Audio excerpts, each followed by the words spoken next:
ایک دفعہ آپ صلی اللہ علیہ وسلم مدینہ یا مکہ کے باغ میں تشریف لے گئے۔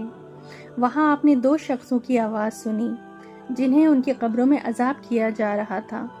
آپ صلی اللہ علیہ وسلم نے فرمایا، ان پر عذاب ہو رہا ہے اور کسی بہت بڑے گناہ کی وجہ سے نہیں۔ پھر آپ صلی اللہ علیہ وسلم نے فرمایا، بات یہ ہے کہ ایک شخص ان میں سے پیشاب کی چھینٹوں سے بچنے کا اہتمام نہیں کرتا تھا اور دوسرا شخص چغلخوری کیا کرتا تھا۔ پھر آپ صلی اللہ علیہ وسلم نے کھجور کی ایک ڈالی منگوائی اور اس کو توڑ کر 2 ٹکڑے کیے اور ان میں سے ایک ٹکڑا ہر ایک کی قبر پر رکھ دیا۔ لوگوں نے آپ صلی اللہ علیہ وسلم سے پوچھا کہ یا رسول اللہ صلی اللہ علیہ وسلم، یہ آپ نے کیوں کیا؟ آپ نے فرمایا، اس لیے کہ جب تک یہ ڈالیاں خشک نہ ہوں شاید اس وقت تک ان پر عذاب کم ہو جائے۔